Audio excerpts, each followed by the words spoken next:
嗨，亲爱的书友们，欢迎来到书海时光，一个为你每日推荐好书的心灵驿站。赶快关注我们，一起畅游书海，让阅读点亮每一天的精彩。大家好，在当今这个信息爆炸的时代，我们每天都被各种各样的知识所包围。我们就像在知识海洋中航行的船只，看似拥有无尽的选择，却常常在迷茫中徘徊，不知道该驶向何方。今天，我要向大家介绍一本如同灯塔般的书籍《好好学习》，它的作者是程甲老师。程甲老师是一位在知识管理和认知提升领域有着卓越见解的专家。他通过深入的研究和丰富的实践经验，为我们揭示了学习的本质和高效学习的方法。这本书的价值不可估量，它就像是一把神奇的钥匙，能够开启我们人生智慧的大门。对于每一位渴望成长、追求卓越的人来说，它都能带来显著的改变。让我们先来思考一个问题：为什么在同样的学习环境下，有些人能够迅速脱颖而出，掌握核心技能，也有些人却始终在知识的边缘徘徊，难以取得实质性的进步呢？说到这里，我想起了著名科学家爱因斯坦的故事。爱因斯坦在学生时代，并不是传统意义上的好学生，他的成绩并不突出，甚至在一些人眼中，他有些离经叛道。然而，他有着对知识独特的思考方式，他不满足于书本上现成的知识，而是不断地追问为什么，深入探究现象背后的本质。这种对知识的深入思考和探索精神，让他在物理学领域取得了划时代的成就，创立了相对论，彻底改变了人类对宇宙的认知。这难道不是一种好好学习的体现吗？而好好学习这本书，就是要告诉我们，如何像爱因斯坦一样，掌握学习的真正奥秘。一、学习的本质，临界知识。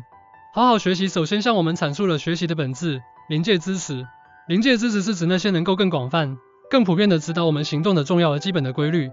它是知识海洋中的珍珠，是知识体系中的骨架。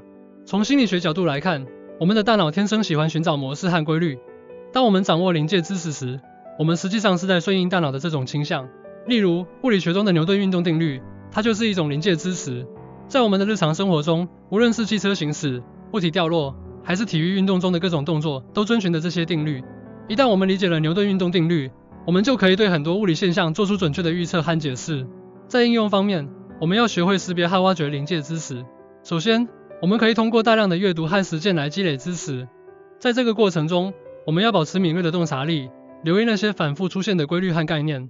就像查理·芒格所说，在商界有条非常有用的古老守则，它分两步：一、找到一个简单的、基本的道理；二、非常严格的按照这个道理行事。这其实就是对临界知识应用的经典诠释。其次，我们要将临界知识运用到不同的领域，比如复利效应这个临界知识，最初是金融领域的概念，但它在个人成长、人际关系、市场营销等多个领域都有着广泛的应用。在个人成长中，我们每天的努力就像是在积累本金，而知识的复利效应会让我们的能力呈指数级增长。如果我们能够将这种思维运用到日常的学习和工作中，就会发现长期坚持带来的巨大收益。二、以慢为快，掌握学习的节奏。在当今快节奏的社会中，我们常常追求快速学习、快速成功。然而，好好学习却告诉我们要以慢为快。这看似矛盾的观点，实则蕴含着深刻的智慧。从逻辑上讲，学习是一个循序渐进的过程，就像建造一座大厦，我们需要先打好地基，然后一层一层的往上搭建。如果一味的追求速度，忽视基础建设，那么这座大厦最终可能会坍塌。以学习一门新的语言为例，如果我们只是快速的背诵单词和语法规则，而没有深入理解语言的内涵和文化背景，没有进行大量的听说读写练习，那么我们很难真正掌握这门语言。具体应用以慢为快的方法，首先要学会结印在、打呆仗。这意味着我们在学习新知识时，要对每一个重要的概念、原理进行深入的分析和理解。例如，在学习数学时，对于一个复杂的定理，我们要一步一步地推导它的证明过程，理解其中的逻辑关系，而不是仅仅记住结论。其次，要注重知识的融会贯通。我们可以放慢速度，将新知识与已有的知识体系进行连接，就像拼图一样，把新的一块拼图准确地放在合适的位置上。比如，当我们学习历史事件时，可以将其与政治、经济、文化等多方面的知识联系起来，这样我们就能更全面地理解历史发展的脉络。书中提到，真正重要的事情都是反直觉的，以慢为快就是这样一个反直觉的理念，但它却是我们走向深度学习的必经之路。三、学习的方法，反思、以教为学和刻意练习。一、反思。反思是学习过程中至关重要的一环，它就像是我们学习旅程中的镜子，让我们能够清晰地看到自己的不足和进步。从心理学角度来说，反思是一种原认知活动，它能够让我们对自己的认知过程进行监控和调节。例如，在完成一个项目后，我们进行反思，就可以回顾自己在项目执行过程中的决策、行动和结果。通过反思，我们能够发现自己在哪些方面存在思维误区，哪些地方可以改进。在实际应用中，我们可以建立反思日记，每天花一些时间记录自己当天的重要经历、决策和感受，并对他们进行分析。比如，在工作中，我们可以反思自己在会议上的发言是否准确传达了自己的想法，是否有更好的表达方式。通过这种方式，我们可以不断地调整自己的行为和思维方式。书中强调，反思是一种能力，是需要不断培养和训练的，只有经过长期的坚持，我们才能真正发挥反思的价值，让它成为我们成长的强大助力。以教为学。以教为学是一种非常有效的学习策略。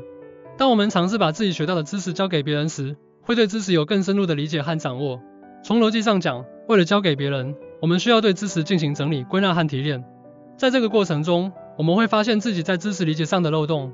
例如，如果你想教别人如何做一道菜，你不仅要告诉对方食材和步骤，还要解释为什么要这样做，以及可能出现的各种情况和解决方法。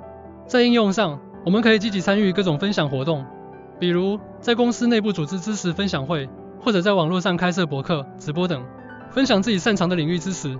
在分享的过程中，我们会接收到来自他人的反馈，这也会进一步加深我们对知识的理解。3. 刻意练习。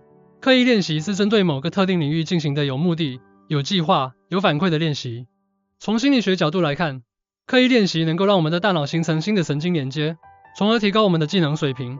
就像运动员的训练一样，他们针对不同的项目进行专项训练，不断地挑战自己的极限。在具体实施中，我们要明确练习的目标。例如，如果你想提高自己的演讲能力，你可以设定目标为在一定时间内掌握某种演讲技巧。然后，我们要进行有针对性的练习，并寻求专业人士的反馈，比如参加演讲培训班，让老师指出你的不足之处，并进行改进。书中指出，刻意练习是成为高手的必经之路，无论是在学术、艺术还是商业领域，刻意练习都能帮助我们突破瓶颈，实现质的飞跃。4. 知识体系，构建属于自己的知识网络。构建知识体系是学习的高级阶段，它就像是在我们的大脑中建立一座宏伟的知识宫殿，将各种知识有序地排列在其中。从逻辑上讲，知识体系是由多个相互关联的概念、原理和经验组成的。当我们有了知识体系后，我们就可以更高效地存储、检索和应用知识。例如，在医学领域，一个优秀的医生有着完整的医学知识体系。当他面对一个病人的症状时，他可以迅速地从知识体系中提取相关信息，做出准确的诊断。构建知识体系的方法有很多。首先，我们可以从自己感兴趣的主题入手，进行主题阅读。在这个过程中，我们会收集到大量的相关知识，然后我们要对这些知识进行分类、归纳和整理。比如，在研究心理学时，我们可以将知识分为认知心理学、发展心理学、社会心理学等不同的分支。其次，我们要注重知识的关联性，就像编织一张网一样，我们要找到不同知识之间的联系。例如，在学习历史和地理时，我们可以发现地理位置对历史事件的影响，从而将这两方面的知识联系起来。书中提到，知识体系是个人能力的体现，一个拥有良好知识体系的人，在面对复杂问题时，能够运用多方面的知识进行分析和解决。好好学习这本书为我们打开了一扇通往知识宝库的大门，它所阐述的临界知识、以慢为快、学习方法以及知识体系构建等理念，都是我们成长道路上的宝贵财富。我们总结一下，这本书的主要价值在于它让我们重新审视学习这件事。它教会我们如何深入思考，如何把握学习的节奏，如何运用有效的学习方法来提升自己，以及如何构建属于自己的知识体系。我呼吁大家行动起来吧，去阅读，好好学习，去践行书中的习惯，不要让知识仅仅停留在表面，要让它成为我们生命中的一部分。就像书中所说，只有能够改变你行动的信息才是知识，让我们用行动去证明自己的成长，用知识的力量去创造更美好的未来。在这个充满挑战和机遇的时代，我们每个人都可以成为学习之路上的勇士，相信自己，相信知识的力量。当你翻开《好好学习》这本书时，你就已经迈出了关键的一步。愿我们都能在学习中不断进步，在知识的海洋中畅游，驶向成功的彼岸。记住，学习不是一蹴而就的，它是一个持续的过程。但只要我们掌握了正确的方法，就像在黑暗中找到了灯塔，我们就能在学习的道路上勇往直前。让我们带着对知识的渴望和对成长的执着，去拥抱好好学习带给我们的智慧之光。朋友们，行动起来吧！让好好学习成为你人生旅程中的指南针，指引你走向辉煌的未来。你会发现，当你好好学习时，世界都会为你让路。